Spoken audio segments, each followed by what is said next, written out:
Magandang araw sa inyong lahat, mga giliw kong taga-subaybay. At sa pagkakataong ito ay panibagong yugto po tayo sa ating aswang serye na alias Itim na Hunyango, ang pinakamapanlinlang na antingero. Sa ating nagdaang kabanata po ay ating matatandaan na nagawa na ngang matapos at matalo nitong pangkat nila Zen, ang pangkat ng mga hanagob na pinangungunahan ng Supremo at ng primordial na vampira na tinatawag na Irshak. Dito ay nalantad sa lahat ang kapangyarihang taglay nitong si Fred, Zen, maging nitong si Kulas. Ngunit isang katotohanan ang tila bang palaisipan sa kanilang lahat. Ito ay kung ano nga ba ang nangyari at bakit tila yata sa kabila ng pagiging primordial nitong si Irshak, ang katawagang reyna para sa mga primordial ay hinding umiiral. At ayon pa dito, may mga sarili silang batas na sinusunod para sa kanilang mga adhikain, layunin at kagustuhan nang walang namumuno. Sa kabila ng katotohanan na sa pagkakaalam nitong sila Kulas na itong si Valentina nga ang reyna ng mga primordial. Kaya naman panibagong katanungan ito sa kanilang isipan. Kabilang na rin ang impormasyon at katotohanan ukol sa tinatawag nilang mutya ng tupong-tupong. Isang uri ng mutya na tila bang sadya nitong mga hanagob, lalong-lalo na ng primordial na vampira na si Irshak, na sinasabi ngang nasa loob ng Hortus Benedictus. Ang Hortus Benedictus ay ang parehong lugar na akmang papasukin nitong sila Zen upang magsanay, upang makumpleto ang kanilang pagpapalakas at nang sa gayon ay magawa nilang mabuksan o mapagana ang susi ng 4 Krono Ikarsel. Kaya naman matapos nga ang labanang nangyari, sa kabila ng katotohanang naramdaman na nila ang pagising ng Volture, kailangan nilang ituloy ang kanilang paglalakbay. Subalit may isa pang problema. Kanina pa siyang ganyan. Ano bang gagawin natin? Tila yata walang balak na magising itong si Bellatrix. Hayaan niyo lamang. Kailangang makumpleto niya ang pakikipag-usap sa mga gabay na nasa loob ng kanyang isipan. Kailangang makumpleto niya ang mga habilin nito bago siyang tuluyang magkamalay at bumalik kang diwa. Mahalagang bahagi ito ng kanyang katungkulan. Kaya naman, huwag niyo siyang gagambalain. At sa halip, tiyakin niyong hindi siyang mapapano habang nangyayari ito. Ang ibig mong sabihin, hindi natin siyang maaaring gisingin para makapunta na tayo sa tribo nyo. Aantayin pa natin hanggang magkaroon siya ng malay. Teka nga, what if? What if buhatin na lang natin yang si Belat para naman makarating na tayo dun sa kuta nyo habang inaantay nating magkaroon siya ng malay? Hindi iyong maaari. Hindi pwedeng magalaw sa pwesto kung saan iniwan ng kanyang diwa at espiritu ang kanyang pisikal na katawan. Ditong magbabalik ang kanyang diwa, at kapag wala dito ang kanyang katawan, maaaring magkaroon ito ng problema sa kanyang pagkatao. Ibig mong sabihin, we are stuck here at mag-aantay hanggang sa magising na yang si Bilat? Umay, edi maaantala tayo't magtatagal. Gawin na lamang natin ang mga sinasabi ng gabay sa loob ng Hortus dahil wala din naman tayong magagawa kung hindi pang nagkakamalay itong si Bellatrix. Tandaan nyo, tanging siya ang may kakayahan upang hayaan tayong makapasok sa loob ng Hortus Benedictus. Sa madaling sabi, kung wala siya, kung wala siyang malay, at kung hindi siyang makakabalik sa kanyang katawan, hindi rin tayo makakapasok sa hardin na iyon. Tama ba ako, Sir Ed? Siyang tunay! Kailangan nating antayin na makumpleto niya nga ang proseso. Isa pa, maaaring may kinalaman sa pagpasok natin sa loob ng Hortus Benedictus ang mga tagubiling ibinibigay sa kanya ng mga bantay ng kagubatang ito. Alam nyo naman nagising na ang Volture. Kaya naman kung magagawang magpalakas ng isa't isa, kung magagawa nating marating ang kasagaran ng ating kakayahan, mas mataas ang pag-asa natin na magawang makaligtas at mabuhay kahit pang makaharap natin ang vulture na yan. Ngunit kung magmamadali tayo, may kasabihan tayo at alam nyo naman yon. Oo naman. Basic yan. Kahit ng mga bata pa kami, naririnig ko ng mga sabay na yan. Ang kasabihan na kapag nagmamadali ka, makakarating ka kaagad. Ay nako Paringkulas, yan ba talaga yon? Hindi! Ang maglakad ng matulin, makakarating din. Teka nga, Zen, Fred, baka naman maaari nyo kaming mabahagi na ng impormasyon sa kung papaanong lumakas ng ganoon ang inyong kapangyarihan. Abay, paano pa kaming hahabol sa inyo kung gano'n na pala kayong kalakas? Oo nga naman. Fred, ang nakita naming kakayahang ipinamalas mo sa pagpigil sa mga dambuhalang yon ay tila bang kakaiba. Ang iyong pakpak, ang presensya ng iyong mga gabay, malayong malayo sa bago tayong magtungo dito sa isla. Posible kayang epekto ito ng tinatawag mong bathalang Nixa na nagawa mong makaharap? Oo nga, Paring Fred. Ang hashtag mo kanina, alam mo yung parang ikakawis ang robot-robot, yung mga napapanood namin ni Paringkulas. Oo nga, paring Fred. Hindi na kitang nakilala pa kanina. At saka yung mga gabay mo, parang ang kukunat. Pero, bakit mo namang hinayaang mabuhay pa yung mga nilalang na yun? Eh kung nakapasok sila at napuntahan kami, siguradong tuturugin kami ng mga yon at kakainin kami. Hindi naman kasing ibig sabihin na kalaban natin sila ay kailangan na nating tapusin. Mahirap ipaliwanag sa inyo pero may mga aura at kulay ng aura akong nakikita sa bawat nilalang na nakakaharap ko. Kaya naman agad kong masasabi kung karapat dapat bang bigyan ng ikalawang pagkakataon ng isang nilalang o dapat na itong tapusin. At sa pagkakataong ito ba, masasabi mong ang mga dambuhalang nilalang na yon ay may karapatan upang mabuhay muli at magkaroon pa ng ikalawang pagkakataon sa kanilang paglalakbay dito sa mundong ibabaw? Sigurado po ako doon. Bukod pa dito malinaw naman ho na nasa ilalim sila ng kapangyarihan ng primordial na yon. Ang ilan sa mga halimaw na yon ay hindi naman gustong makipaglaban. Karamihan, ibig lamang ng katahimikan sa islang ito. At napuwersa lamang dahil na rin sa kapangyarihang bumalot sa kanila. Kaya naman hanggat maaari, ibig kong masunod ang layunin ko. Ibig kong mapagtagumpayan kung anong gusto kong mangyari sa mundong ito. Ang magkaroon ng pagkakapantay-pantay. At hindi yung matutupad kung sa bawat labanan na gagawin natin, tanging kamatayan ang ipapataw kong kaparusahan. Tama ka. Bukod pa doon, maaring maging mitsa ang pagpastang mo sa mga nilalang na yon tungo sa mas delikado at mas mahirap na sitwasyon natin sa hinaharap. Ano bang ibig mong sabihin, Sir Ed? Anong mas delikado at mahirap na sitwasyon sa hinaharap? Ang ibig kong sabihin, ang mga nilikha ay maaaring may koneksyon sa mga bathala, sa mga may likha dito, sa mga kauri nito, at kung tatapusin ni Fred ang bawat kalabang makakaharap niya, magiging sanhi lamang ito ng patuloy na hidwaan, sama ng loob, galit at paghihiganti na walang hangganan. Paghihiganti na maaaring magdulot ng mas marami pang kamatayan, lalong-lalo na sa mga tao.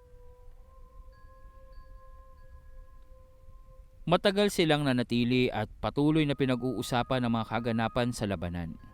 Maging ang tungkol dito kay Zen ay ibig malaman ng kanyang mga kasamahan, lalong-lalo na ang kakayahan nito na nagawang linlangin ang isipan ng isang primordial upang kalabanin ang kanyang sariling anino. Ipinaliwanag naman nitong si Zen kung papaano niyang nagawang madiskubre ang ganong kakayahan at paano niya itong nagamit sa pakikipaglaban. Nalinawan nga sila na nagmula ito sa mutya ng aswang kung saan nakapaloob ang libu-libong mandirigmang espiritual na aswang at ang nag-iisang babaeng general. Sa tulong nila Naging posible ang panlilinlang na ginawa nitong si Zen, ang pagpasok sa isipan ng kanyang kalaban at kontrolin nito upang ipakita ang mga bagay na gusto ni Zen na makita ng kanyang kalaban. Kaugnay nito, ang kuryosidad ay mas lalong tumaas pa nang makita nila na bukod sa liwanag ng kulay pula mula sa mutya ng aswang na naroroong nakapaloob sa mata ni Zen, nakikita nila ang tila bang bahagyang dila at puti. Ito ay ang mutya ng Karimlan, kung saan aktibong-aktibo ang kapangyarihan ng Fenrir. Dahil dito ay hindi maiwasang magtanong at magtaka nitong si Lakulas kung ano nga ba ang tunay na nagaganap sa katauhan nitong si Zen. Dahil tila yata noon lamang nilang nakita na para bang napaka-aktibo ng presensya ng mga gabay nitong binata at naroroong patuloy ang tila bang pagguramentado nito sa mata nitong si Zen. Habang itong si Zen naman ay wala namang ibang maramdaman. Normal ang lahat para sa kanya. Hindi niyang namamalayan ang tila bang pagpupumiglas ng mga liwanag sa kanyang mata. Ito ay reaksyon ng dahil nga sa isang malakas na presensya ang naroroong nagising na sa isla. Ngunit ang presensyang ito ay hindi patungo sa kanila, bagkus direktang nagtungo sa ibabaw ng isla. Tila yata nag-umpisa na ang pananalasa ng Vulture. Hindi na itong maiiwasan pa. Mapalad tayo. Ayon sa aking obserbasyon, hindi dito sa loob ng kuweba ang tungo ng Vulture. Mukha yatang mas naaakit siya sa puwersa ng mga nasa labas. Ang ibig sabihin ba nun, mas malakas ang pirsa ng nasa labas kumpara sa atin? Maaaring gano'n na nga. Dahil ang Vulture ay naaakit sa mataas na enerhiya, sa malakas na mga nilalang na para sa kanya ay magiging kanyang pagkain. Sa makatuwid, ang ating presensya dito ay natabunan ng presensya ng kung sino at anuman ang nasa kaibabawan. Oportunidad ito para sa atin. Pagkakataon ito para sa atin. May panahon pa tayo upang linangin ang ating kalakasan bago pa ang tuluyang pagkawasak ng isla.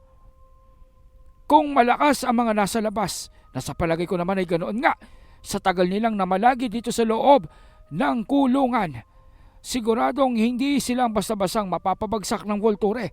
Subalit, nangangamba ako na sa kabila ng kanilang mga kalakasan, hindi silang mananalo sa Vulturing ito. Isa pa tanda. Excuse me, hindi akong matanda. Uy, Boy Kuting, maniniwala ka ba sa akin kapag sinabi kong yang tinatawag mong tanda, kaedad lang namin? Ha? Sigurado ka ba sa pinagsasabi mo? Matanda ang itsura niya.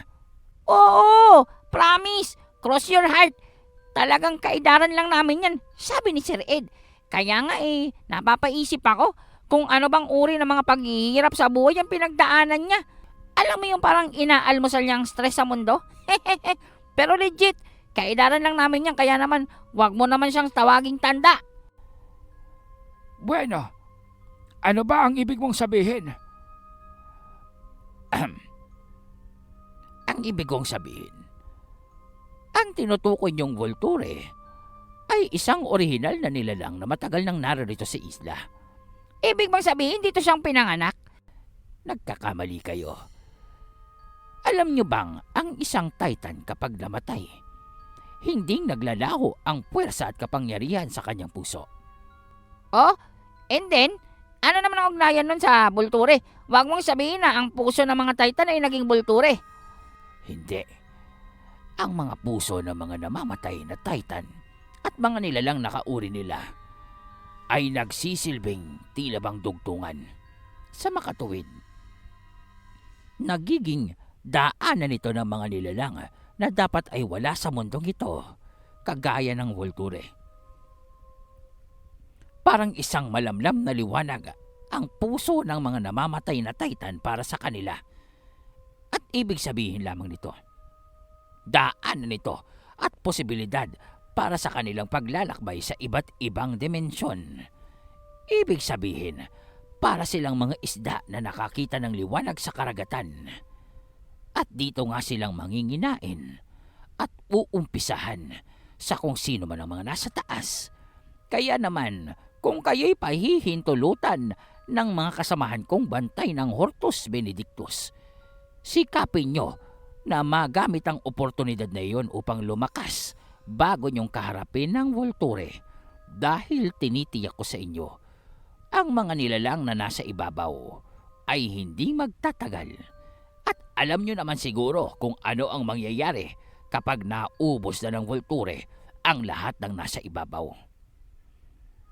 Uumpisahan niyang konsumuhin ang buong isla hanggang sa puso ng Titan. Ibig sabihin, maglalaho ang buong lugar na ito, maging ang Hortus Benedictus kapag nagkataon. Tama ba ako? Ano pa bang ginagawa natin dito? Kailangan na nating magtungo doon. Gisingin nyo na yang si Bellatrix. Hindi pang maaari. Hindi pang napapanahon. Antayin natin ang kanyang pagbabalik. Kung gayon, wala na bang ibang kaparaanan upang makapasok tayo sa tinatawag niyong tarangkahan ng Hortus? Kulas, hindi ba ang sabi mo nakita mo din ito? Oo nga, nakita ko naman ito eh. Hindi ba pwedeng ako na lang magbukas nun? Kita nyo namang tulog na tulog pa itong si Belat. Baka naman bukas pa tong magising. Sayang ng oras natin. Ngunit habang nag-uusap sila ay naroong bigla nang nagising itong si Bellatrix. Nagliwanag ng puti ang kanyang mga mata. Agad siyang inalalayan ng kanyang mga kasamahan dahil sa tila bang bahagya siyang nanghina at nawala sa balanse. Doon ay natahimik na ang tribo at nag-aantay sa mga susunod na sasabihin ng dalaga. Ayos ka lang ba, Bellatrix?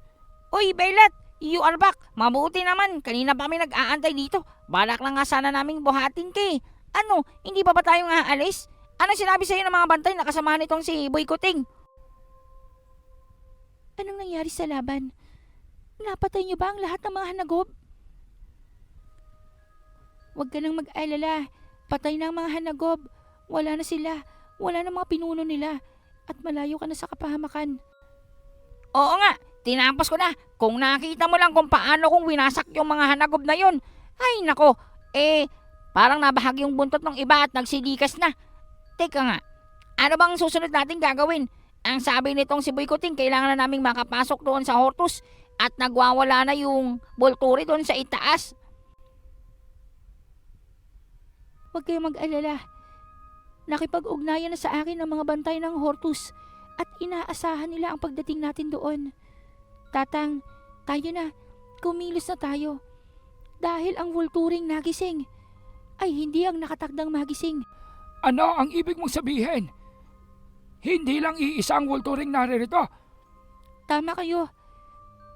Ayon sa mga bantay, may 3 pare-parehong presensya ang natutulog sa kaibuturan ng islang ito.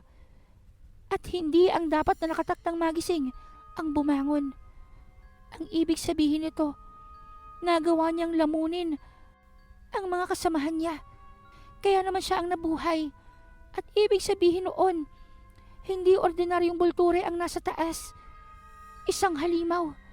Halimaw na maaaring umubo sa lahat ng buhay sa mundong ito at hindi lamang sa isla. Kung gayon kumilos na tayo, samahan mo na kami sa loob ng Hortus. Ibig kong malaman kung anong maitutulong nito sa amin. Isa pa, ano ba mang sinabi sa'yo ng mga bantay? Bakit bang kailangan pang mangyaring prosesong iyon? Dahil kailangang tanggapin nila ang aking kahilingan. Sa ngayon, maaari kayong magtagal doon sa loob ng 1 buong linggo at hindi nang lalampas pa. Kailangan niyong mahanap ang mutya ng tupong-tupong. Teka, bakit naman namin kailangan hanapin yun? Huwag mong sabihin na dapat magamit yun para makalaban ng Volture. Hindi kong alam, hindi malinaw para sa akin. Ngunit iyon lamang ang uling bilid sa akin ng mga bantay. Ang kunin ang mutya ng tupong-tupong at huwag nitong hayaan pang manatili sa loob ng hardin. Iyon ang natatanging misyon at meron kayong 1 linggo lamang upang makumpleto ito.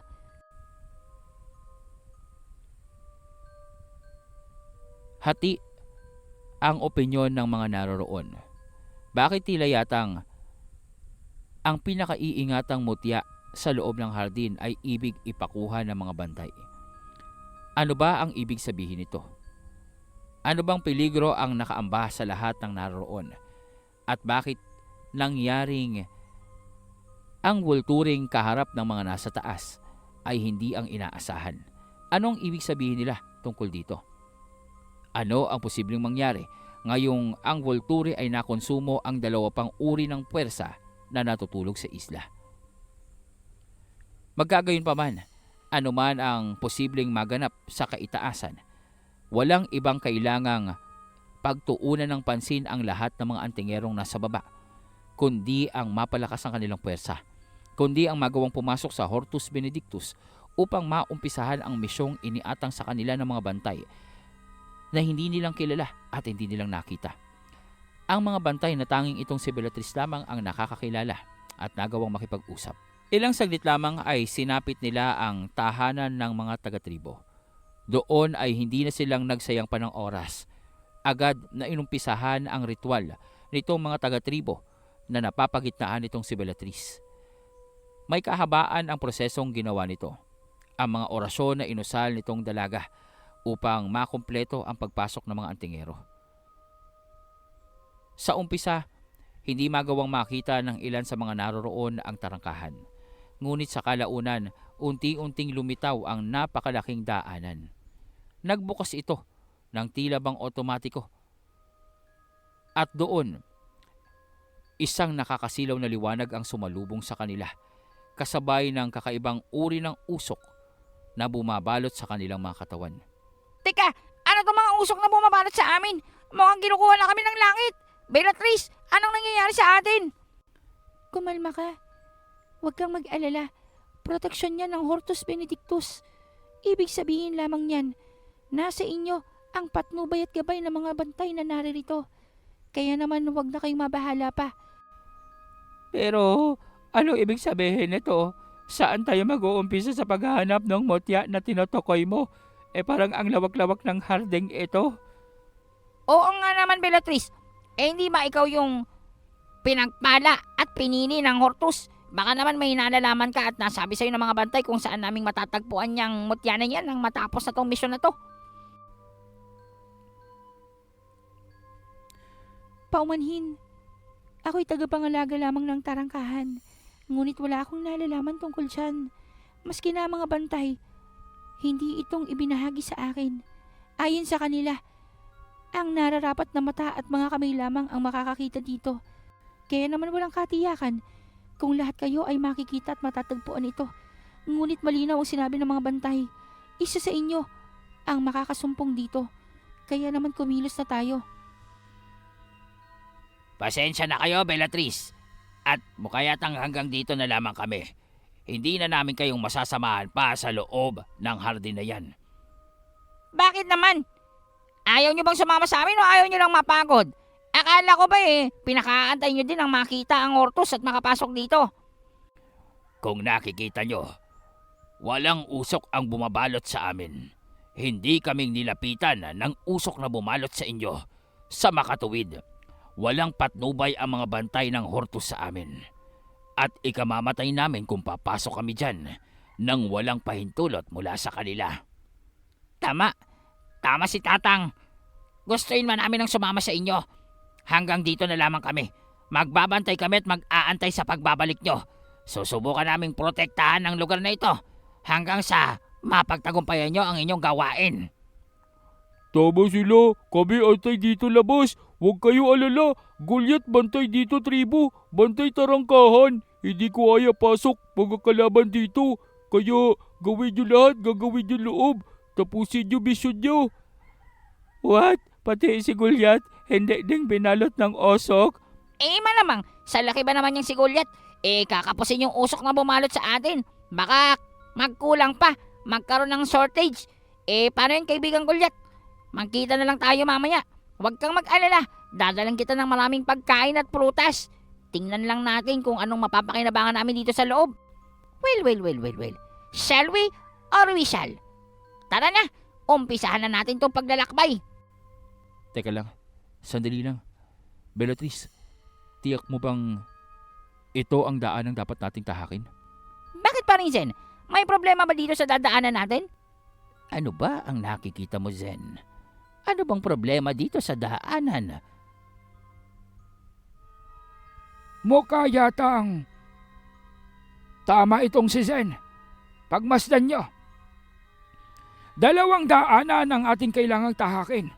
Ang isa, napakalinis na para bang nag-iimbita at nang iengganyo upang daanan natin.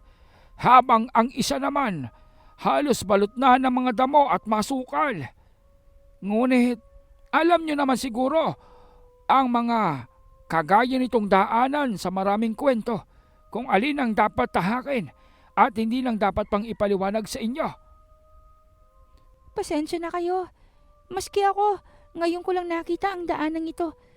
Madalas, doon ako sa kabilang gawin nagtutungo upang kunin ang mga biyaya mula sa mga tagapagbantay. Ngunit ang daanang ito ay ngayon lamang nailantad sa akin. Ibig sabihin lang nito, therefore, I conclude, base na rin sa mga karanasan namin at sa napakarami naming mga paglalakbay na ginawa, ang kailangan nating daanin at tahakin, ito, di ba? Yung malinis, para hindi tayong magkaproblema. Di ba, paring Imeno? Oo nga, kahit naman akong tanungin dito tayo sa mga cleanliness is next to orderliness. Sabi nga nila, di ba Bebebeng? Ewan ko sa inyong dalawa. Hindi man lang kayong natuto sa mga naganap sa atin. Hindi ba, sa maraming pagkakataon, ang mga bagay na kagaya niyan is too good to be true. What? Anong too good to be true? Oh, ibig sabihin, too good, napakabuti. At true, totoo. O, dito tayo dadaan. Hindi. Ibig ko sabihin, hindi ba kayo nagtataka? Bakit magkakaroon pa ng 2 daanang tatahakin kung dito naman talaga tayong dapat dadaan sa malinis at magandang daanan? Isipin nyo nga. Oo nga no. Paring Zen, sa tingin mo, saan tayong dadaan dito? Wala sa dalawa. Ang 2 daan ang nakikita nyo ay panlilin lang lamang. Sa palagay ko, sinusubukan tayo ng gubat na ito at ng hardin. Kung mapapansin nyo, ang 2 daanang ito ay sadyang inilatag para pagpilian. Ngunit papaano kung may ikatlong pagpipilian? What? Anong ibig mong sabihin? Dito sa pader na to. Fred, kailangan ko ng lakas mo dito. Huwag kang mag-alala. Tumabi kayo. Akong bahala dito. At doon nga, bigla na lamang tila bang naging metal ang kanang kamay nitong si Fred. Unti-unti, tila bang namuo ang puwersa dito. Makikita ang tila bang mga boltahe ng kuryente. Kasabay ng mas mabilis pa sa kidlat na pagsuntok nito sa napakataas na pader na tila bang napakakapal. Nang tumama dito ang pagsuntok nitong si Fred, para bang salamin nitong nabasag. Kasabay nito, animoy usok na nalusaw ang 2 daanan. At doon ay nalantad sila at doon ay nalantad sa kanila ang walang hanggang kadiliman. Subalit, ang pader na binasag nitong si Fred ay lumika ng bagong daanan. Isang daanan na tila bang may liwanag sa dulo. Doon ay napagtanto ng lahat. Tama itong si Zen. Inilatag sa kanila ang 2 pagpipilian na walang tamang sagot. Bagkus, para bang kailangan nilang mag-isip ng kanilang sariling desisyon nang hindi sumusunod sa idinidikta ng sitwasyon. Ditong magaling si Zen sa pag-iisip, sa pagre-resolba ng mga kakaibang bagay at palaisipan. Ay, salamat. Mabuti naman at naisipan mo yung paring Zen. Alam mo, sinusubok lang talaga kita kanina. Kung maaalala mo yung mga karanasan natin, alam ko hindi ka nang natutup eh. Nangyari na to sa akin dati nung nasa kabundukan ako eh.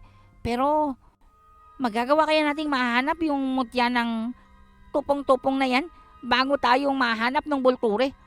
Alam mo, hindi naman sa sinasabi kong wala akong tiwala sa mga nasa labas, kung sino man sila mga Poncio Pilato. Pero kung pinagsamang 3 pwersa ng 3 bulture ang naroroong humaharap sa mga nilalang, sigurado, in no time, tayo na ang susuguri nun. Huwag kayong mag-alala. Dahil sigurado ako bago mangyari yun, makukuha na natin ang pakay dito. Ngunit maaari bang magtanong sa'yo?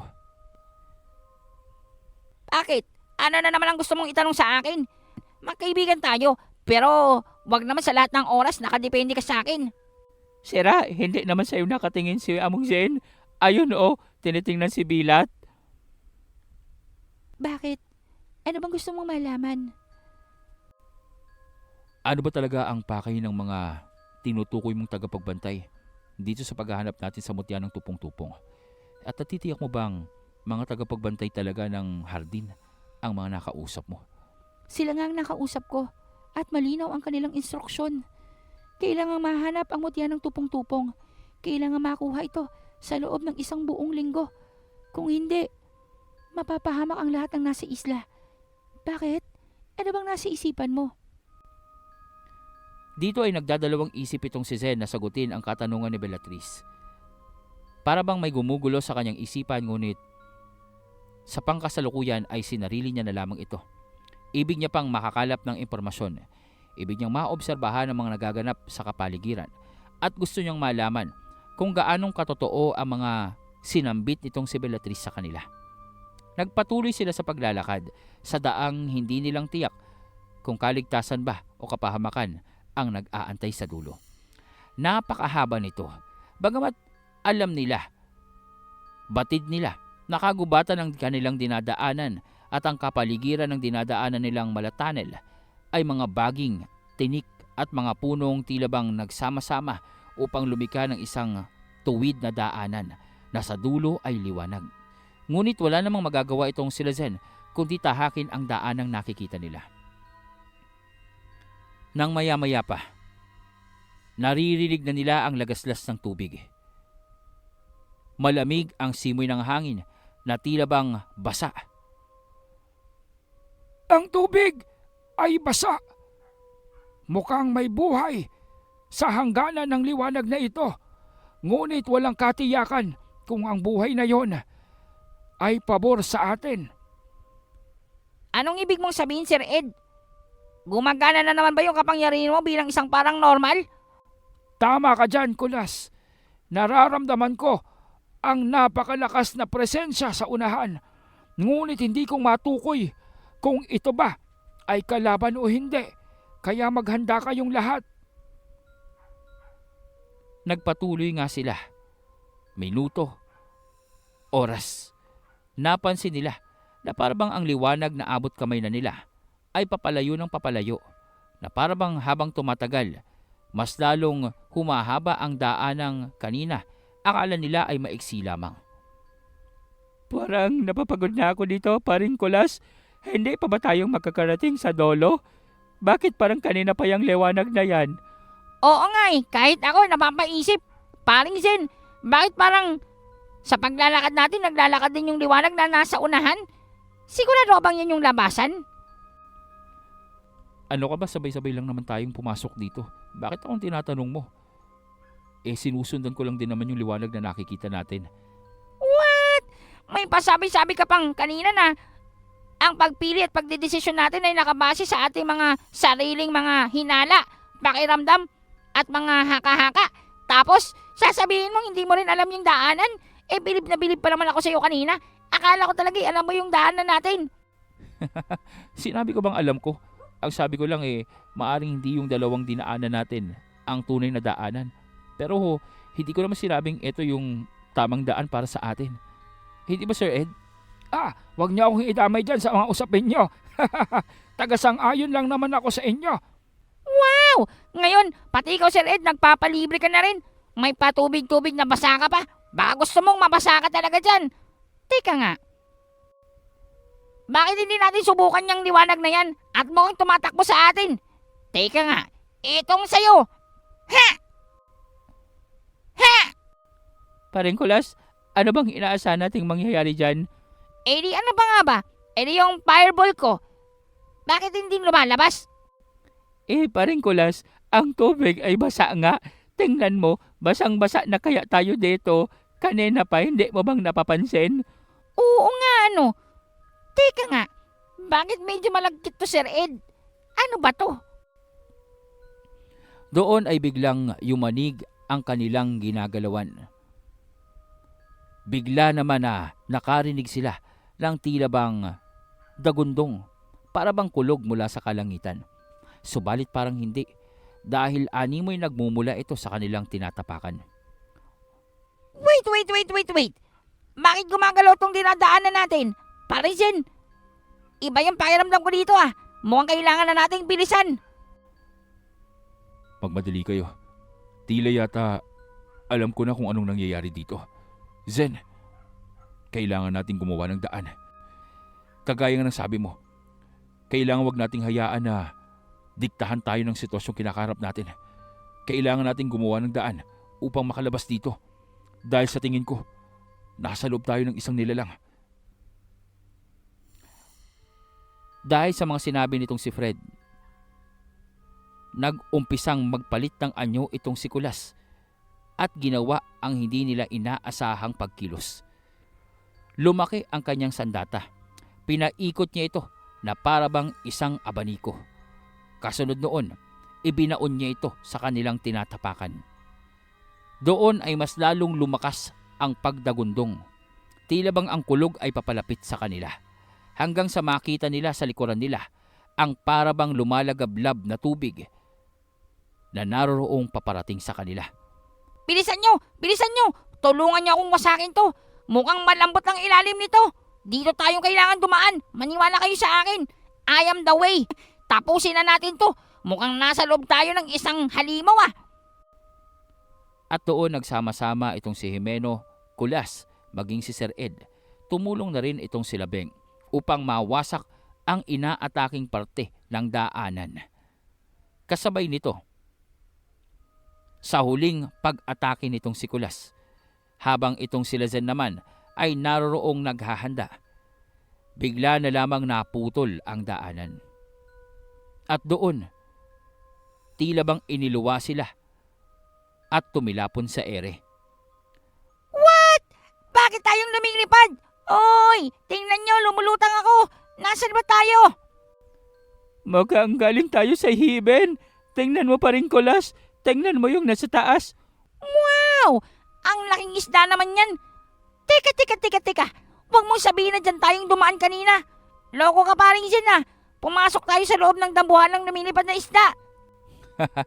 Hindi ba? Sabi ko hindi ko namang tiyak yung daraanan natin. Pero magpasalamat kayo sa akin. Ligtas pa rin naman tayo. Ang problema na lang paano tayong babagsak dito? Mag-iingat kayo at mukhang maraming nilalang sa baba. What? Tingnan mo pa rin, Kulas. Maraming nag-aabang sa ating mga monsters. Anong gagawin natin? Akong bahala dito. Magsipaghanda kayo. Huwag niyong hahayaan na malapitan kayo ng mga nilalang na yan. Isapatin na niyo sa likuran. Paring Fred, hinahabol tayo ng pisye-pisye. What? Bakit parang kahit saan tayong magtungo, ang daming pisi-pisi? Aba gusto niya yatang maihaw. Mamaya ka sa akin, lumilipad na isda. Ayos ang lugar na to ah. Bilat, bakit ganito yung lugar na to? Akala ko ba, hardin at paraiso yung sinasabi mo?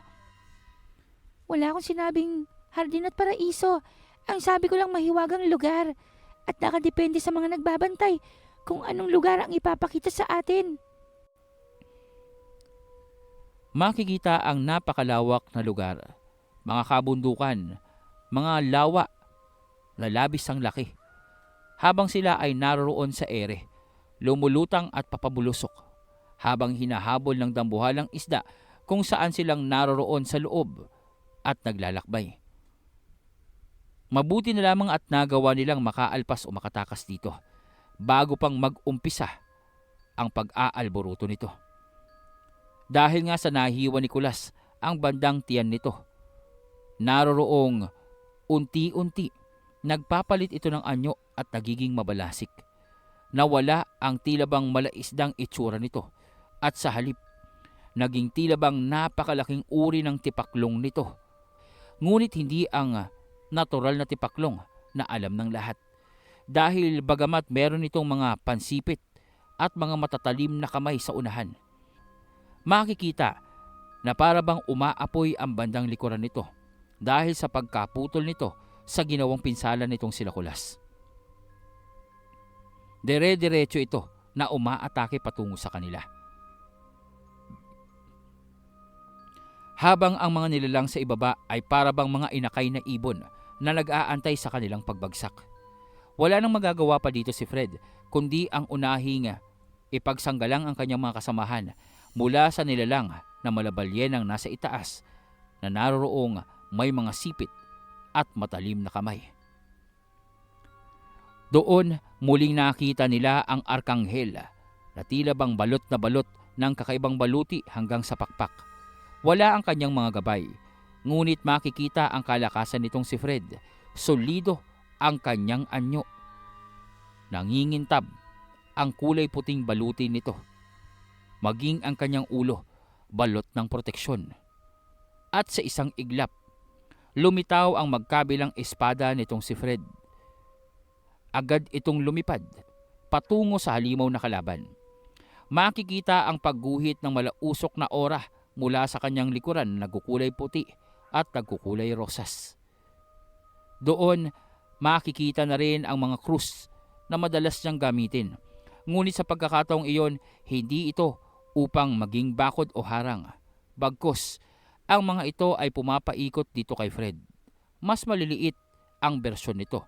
Ngunit tila bang nagsisilbi ito bilang kanyang panangga. Dahil ang malabalyenang tipaklong na naroroong papasugod at bumubulusok patungo sa kanila ay nag-umpisa ng maglabas ng mga apoy na parabang bulalakaw na bumabagsak at nakapunterya dito kay Fred. Alanganin ang iwasan nito dahil nangangahulugan ito na ang kanyang mga bumabagsak na kaibigan ang tatamaan ng parabang mga bulalakaw na bumabagsak. Ito ay parang laway o mistulang laway na nagmula dito sa balyena. Sa isang iglap, sumabog ang mga ito. Mabuti na lamang may proteksyon itong si Fred. Nagawa siyang maiiwas ng mga ito mula sa direktang pinsala. Ngunit mula sa pagsabog, ang mga usok na nagmula dito o nilikha ng pagsabog ay unti-unting nagkaroon ng anyo. Para bang mga uri ng serpyenteng lumulutang sa ere. Ngunit may mga galamay ang dulong bahagi nito na para bang sapugita. Mabilis na umikot ito at sumugod patungo dito kay Fred. Makikita na tila bang tumutulo ng kakaibang likido ang mga galamay nito. Isa-isa itong nagpaikot-ikot. Umakto na para bang mga buhawing maliliit hanggang sa makikita ng napapalibutan na nito si Fred kasabay ng pagtagundog ng paghiyaw ng halimaw na balyenang tipaklong. Oh my! Totoo pa ba yung kinakalaban ni Paring Fred? Ang laki-laki na niyan, parang napaka-imposible nang makaya ng isang nilalang lamang. Oo nga, mantakin mo, dyan tayong naglalakbay kanina pa at ang tagal-tagal na nating naglalakad sa loob ng tiyan niya. Mabuti na lang at hindi tayong na-digest ng nilalang na yan. Paring Fred, kaya mo ba yan o kailangan mo lang ng tulong ko? Huwag kayong makialam sa labang ito. Hayaan niyong kaharapin ko ang balyenang ito. Nararamdaman ko, kayang-kaya kong pabagsakin ng nilalang na yan sa tulong ng aking sandata at ng aking mga gabay. Doon ay makikitang tila bang hinalikan si Fred nitong si Serafina. Mala espiritu ang anyo nito, ngunit hawak nito ang pisngi nitong si Fred habang hinahalikan siya. Kasabay ng paglaho nito at naging liwanag. Maya-maya pa, lumabas ang kerubin. Ngunit sa pagkakataong iyon, nasa anyo ito ng tila bang isang napakalaking leon. Kaugnay nito ay ang paglitaw ng isa pang nilalang na hindi nilang inaasahan. Doon ay nagulat itong si Fred dahil ang akala niyang naglaho ng nilalang na gumagabay sa kanya ay tila bang muling lumitaw. Sa tulong ni Serafina, Sa tulong ng kerubin, muling nabuhay si Albus. Mula sa katawan ni Fred, para bang humiwalay ang isang presensya. Mula doon, nagsama ito at ang aparisyon nitong si Albus. At doon nalikha ang panibagong nilalang na may kalakihan. Masasabing isa itong uri ng higanting nilalang na tatapat dito sa balyena. Bagamat malayo pa at tila bang 20 ulit ang laki ng balyena kumpara sa kanya o kumpara dito kay Albus. Ngunit di hamak na mas malaki ito kumpara kay Fred. Doon, hindi lamang makikita ang tibay at lakas nitong si Albus, bagkus makikita ang laki ng kanyang sandata. Napakalaking palakol na naroroong unti-unti habang tila bang naglalabas ng kakaibang enerhiya ang katawan ni Albus. Mas lalo itong lumalaki hanggang sa dumating ito sa kasagaran. Bumagsak ito sa lupa at maya-maya pa dumagundong ito. Unti-unting iniangat ito ni Albus. Bigla naglaho ang napakalaking palakol at makikita sa kamay ni Albus ang isang gintong liwanag. Marahan itong lumutang. Nagtungo ito sa hintuturo ng nilalang. Matapos iyon, tila bang hinipan nito ni Albus at agad na nagtungo at sumalubong dito sa balyenang Tipaklong. Napakabanayad ng makikitang pag-angat nito. Tila bang napakapayapa ng lahat nang walang kung ano-ano. Animoy nadurog ang higanting balyenang Tipaklong. Para bang may kung anong puwersa ang unti-unting dumikdik dito. Papaliit ng papaliit, naghuhumiyaw ang halimaw. Habang tuloy-tuloy na dinidikdik ito, lumiliit, nadudurog, nagpuputukan ang mga parte ng katawan nito. Nagpupumiglas ang halimaw. Naroroong lahat ng mga serpienteng lumulutang na papasugod sana kay Fred ay nagtungo dito sa balyena upang tulungan na makawala sa puwersang hindi nakikita. Ngunit patuloy ang pagputok ng mga parte ng katawan ng balyena at tila bang makikita ang isang dome lumiliit, patuloy na lumiliit habang makikita ang kamay nitong si Albus na tila bang marahan niyang tinitikom kasabay ng unti-unting pagkapuksa ng halimaw na balyena. Doon ay tumayo ng tuwid habang nakalutang sa ere itong si Albus. Marahan itong yumuko at tumingin dito kay Fred. At pagkatapos nito, tila bang umakto ito ng pagbibigay galang sa kanyang binabantayan. Tumango itong si Fred at doon dahan-dahang nagliwanag si Albus at naglaho. Wow! Amazing talaga yun! Nakita mo yun, paring Imeno? Di ba si Ambush yun? Yung gabay nitong si paring Fred dun sa kabilang mundo. Mabuti na lang at buhay pa pala ang lokong yun. Oo nga, hindi kong inasahan na makita dito si Ambush. Paring Fred, are you okay? Ayos lang ako. Salamat na lamang sa paglitaw ni Albus. Hindi kong inaasahan na makita siya dito at hindi ko maunawaan kung papaanong umiiral pa rin siya. Buong pag-aakala ko, nakonsumo ng aking kalakasan sa paglipat natin dito. Pero mukhang nagkamali ang aking akala. Valentina, nakita mo ba yun? Nakita mo ba yung kapangyarihan ni Fred? Nakakamangha. Alam mo, gusto kong magkaroon ng ganung kapangyarihan. Kaya lang napakalayo ng agwat namin. Wala man lamang akong katangian ng isang arkanghel. Ano ka ba? Hindi ba sabi mo, bawat isa sa atin ay may kanya-kanyang katangian? Kaya wag mong ikukumpara ang sarili mo kay Fred. Dahil kahit hindi mo mang alam, kakaiba ka rin. Kakaiba sa bawat bagay at kaparaanan. Kaya naman Zen, huwag ka malulungkot. Isa pa, malaki ang pag-asa namin na mapagtatagumpayan natin ito sa tulong at gabay mo. Ano ka ba? Masyado naman yatang mataas ang tingin mo sa akin. Tingnan mo nga ang kapangyarihan ni Nicolas. tingnan mo nga ang kapangyarihan ni Fred. Masasabi mo bang magkalapit kami? Napakalayo namin. Ang halimaw na yon ng Balabalyena. Kahit ako masasabi kong imposible ang magawa kong puksain yon. Pero batid ko, kung si Kulas ang haharap doon, maging itong si Fred, kayang-kaya nilang wasakin ito. Ano ba naman ang magagawa ng isang kagaya ko? Hindi naman akong pamilyar sa kapangyarihan ko. Oo, at nakakagulat ang kakayahan ng aking mga gabay, pero kapangyarihan nila yon. Ginagamit ko lamang. Gusto ko ng sarili kong kalakasan. Gusto ko na akong magligtas sa kanila. Napapansin nitong si Valentina. Marahan, unti-unti, mas nagiging madilim ang presensya nitong si Zen. Tila bang unti-unti, nagbabalik ang pakiramdam niya sa Zen na nakasama nila sa mundo nitong si Zed. Ang emperor ng Karimlan, kung saan pawang negatibo at Karimlan lamang ang makikita sa tuwing tititigan niya ang binata. Para bang unti-unti ay naglalaho ang maaliwalas nitong presensya na kinagigiliwan niyang pagmasdan. Para bang unti-unti nalulugmok si Zen sa isang walang hanggang kumunoy na lumulubog sa kanya. Hanggang sa makita nitong si Valentina na tila bang dahil ito sa itim na kwintas na suot-suot nitong si Zen. Ang kwintas na ayon dito sa binata ay natagpuan niya sa kabundukan kung saan siyang nagsanay, sa kabundukan kung saan nawala at naglaho o nasawi ang kanyang mga kasamahang antingero, sa kabundukan kung saan siyang sinanay ng isang ermitanyong misteryosong nakatagpo ng binata. Doon, marahan niyang hinawakan si Zen.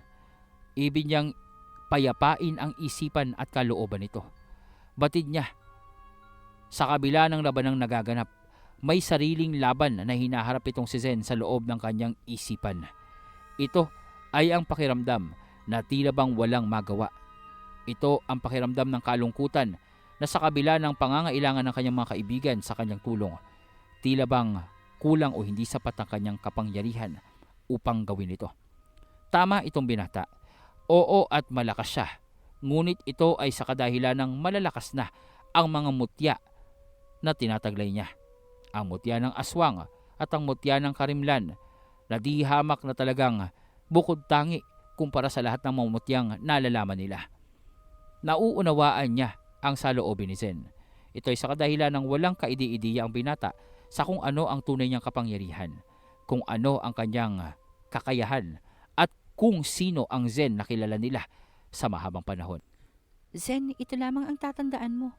Ano man ang mangyari dito, hindi mawawala ang pagtitiwala ko sa iyo. Alam kong sa dulo ng lahat ng mga pagsubok na ito, ikaw at ikaw ang magwawagi. At huwag na huwag mong ikukumpara ang sarili mo sa ibang tao at ibang nilalang sa kapaligiran mo. Dahil ikaw ay kakaiba at natatangi sa lahat. Yan ang pakatatandaan mo.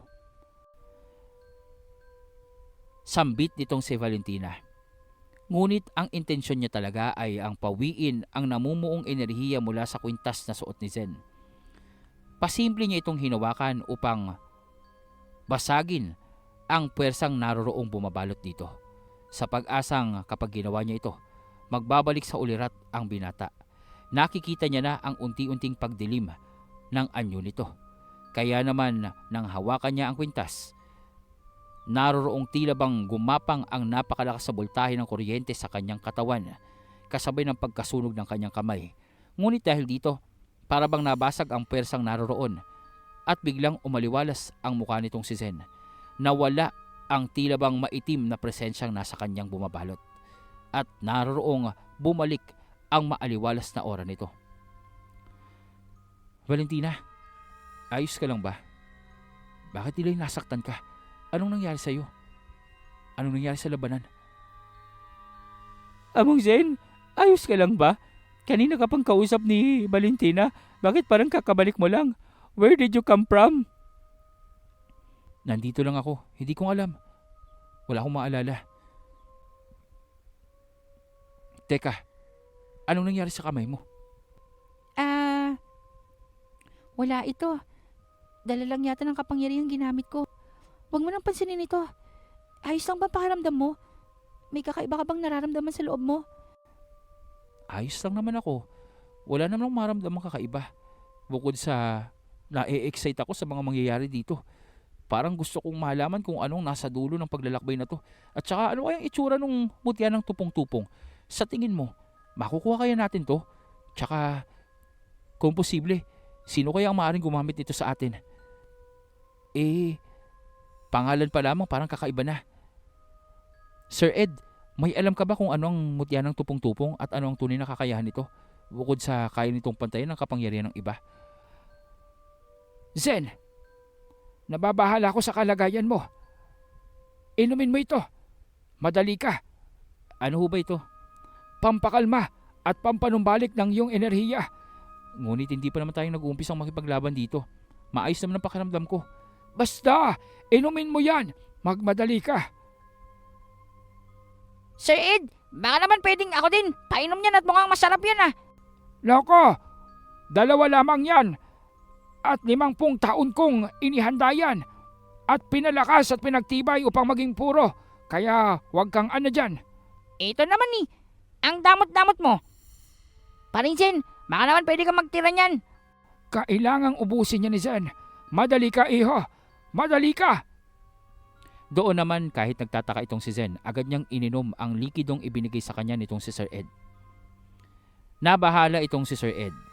Nakahinga lamang ito ng maluwag nang makitang nagtagumpay itong si Valentina sa ginagawa nito sa binata. Naroon silang nasa isang hindi pamilyar na kagubatan.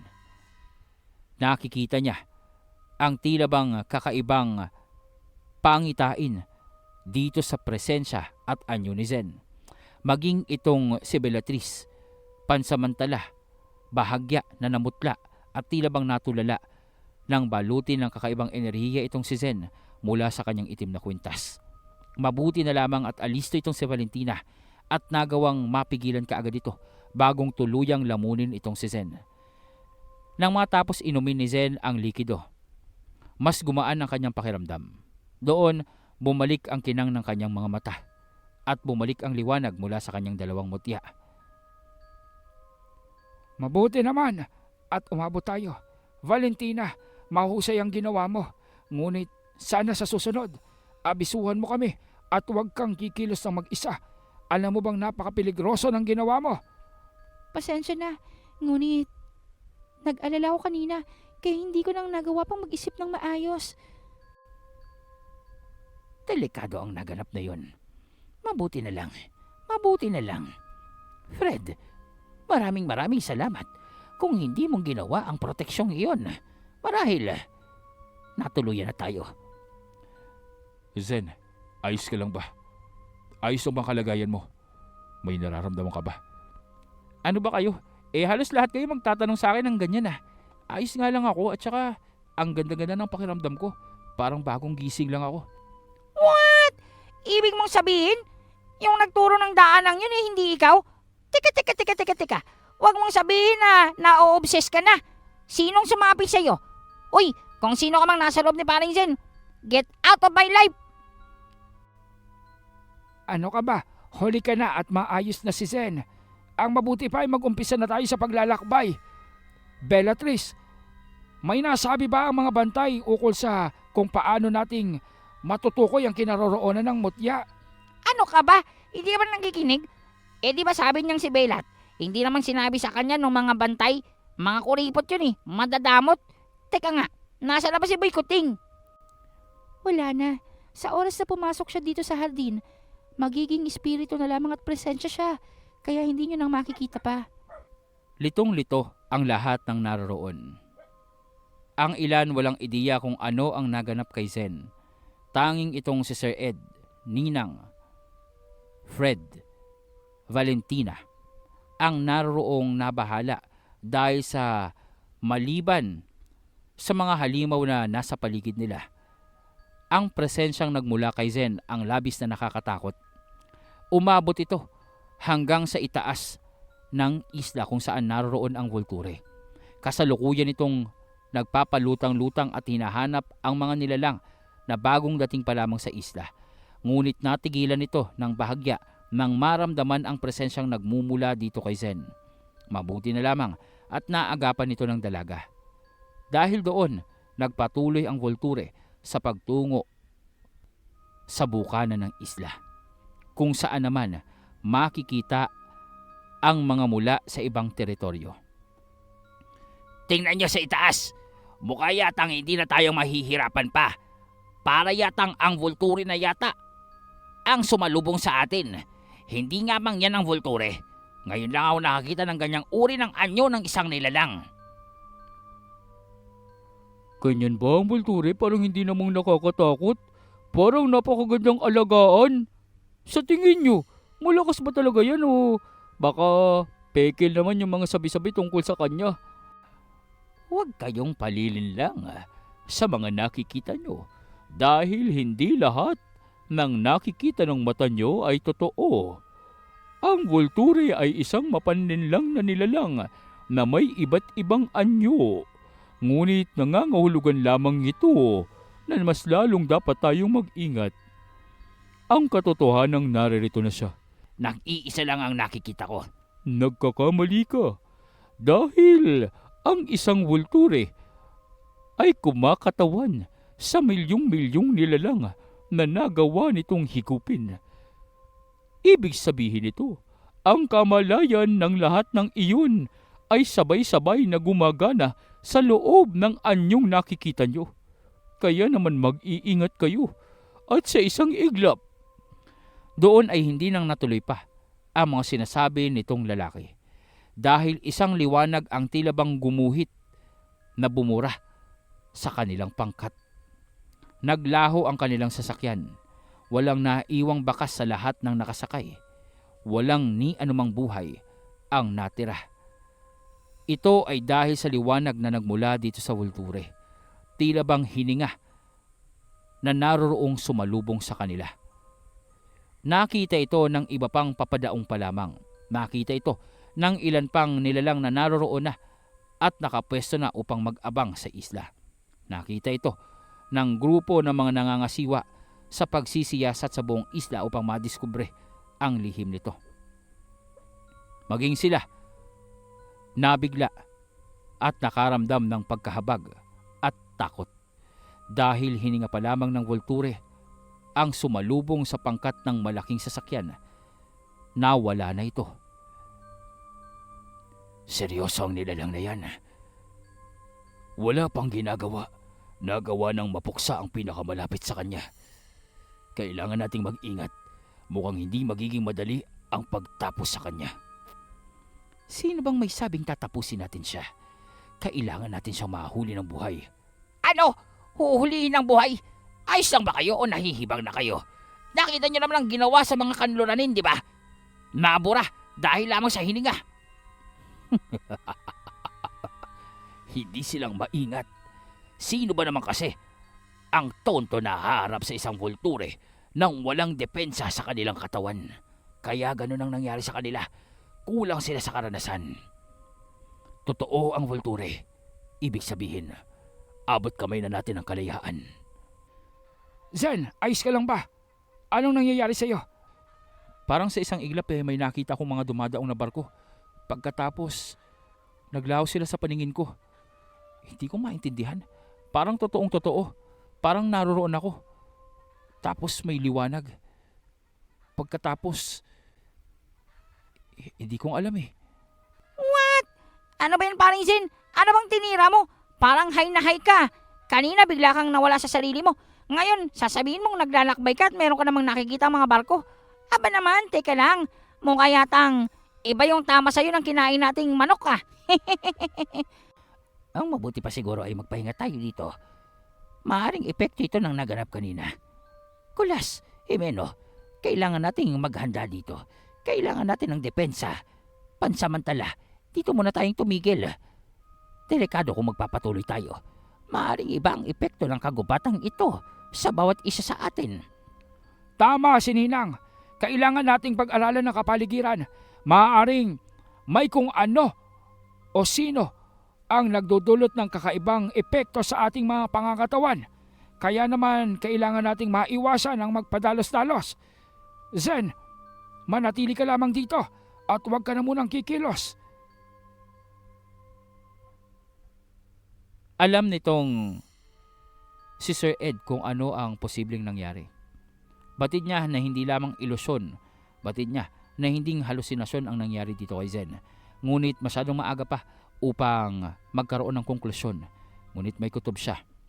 Tila bang isa na ito sa mga babalang itinagubilin sa kanya ng Haring si Zed bago ang kanyang muling paglalakbay sa panahon. Tila yata nag-uumpisa ng mangyari ang mga ipinaalala sa akin ng Haring si Zed. Ang pangamba niya na posibleng maganap sa kanyang kapatid. Masama ito. Kailangan naming magmadali. Kailangang maihanda ang kanyang katawan at isipan sa mga paparating na panganib sa kanyang buhay. Haring Zed, sana'y magawa ko ng tama ang misyon na iniatang mo sa akin dito. Huwag sana akong papalpak, kundi anong ihaharap ko sa iyo sa muli nating pagkikita. Nako naman, bakit sa akin pang nangyari ito? Aking mga giliw na taga-subaybay, kagaya ng ating napag-usapan sa nagdaang kwento, ay makikita nyo po sa ating live ang poll para naman mapili natin ang pinakaakmang katawagan sa lahat ng ating mga taga-suporta dito sa channel na ito. Tapos na naman po ang ating kabanata sa kwento ng alias Itim na Hunyango, ang pinakamapandinlang na antingero. At tila yatang mas maraming katanungan ang namuo sa ating isipan kesa sa mga kasagutan. Tama ho ba? Ano ang nangyayari kay Zen? Ano ang nagiging epekto sa kanya at ano kaya itong kwintas na itim? Maaring ang iba sa inyo ay nag-aakala na o nagtatanong na akala ko ba ito yung itim na hunyango na suot-suot niya? Ngunit bakit tila yatang iba ang epekto sa kanya? At may ideya ba kayo kung ano yung nakita niyang pangitain? Ang nakita niyang masasakyan? Ang liwanag? Ano ang inyong mga theory tungkol dito? Huwag po kayong mag-atubiling mag-iwan ng komento sa baba. Tingnan natin kung sino yung may pinakamalapit na hula sa kung ano ang pagbabagong nangyayari sa katawan nitong si Zen. At ito, malihim sa atin si Sir Ed na tubig ay basa. Naroon pala siya para gawin ang misyon na iniatang sa kanya ng Haring si Zed, ang kapatid nitong si Zen. Anong misyon kaya ito? At anong ibig niyang sabihin sa mga magaganap sa katawan nitong si Zen? Anong paghahanda ang kailangan niyang gawin? Lahat ng yan maaring malantad sa atin, lalong-lalo na itong sorpresa ng paglitaw ni Albus. Bakit sa dami ng pagkakataon ngayon lamang lumitaw si Albus? Ano ang mangyayari sa paghaharap-harap at ano ang mangyayari sa paglalakbay nila sa loob ng hardin? Meron silang 1 week o 1 linggo upang matapos ang misyon. Ngunit, panibagong tanong, misyon nga ba ito na nagmula sa mga bantay ng Hortus o ibang nilalang ang may kagagawan nito? Kakampi ba si Bellatrix o it's the other way around? Alamin po natin yan sa mga susunod nating kwento. At huwag kalimutan na pag-iwan ng like, ng comment at pag-subscribe sa ating channel kung hindi ka pang nakasubscribe. Patuloy po nating suportahan ito at ituloy natin ang istorya at paglalakbay. Sa muli po ay ito si Sir Mar na nag-iwan sa inyo ng magandang gabi.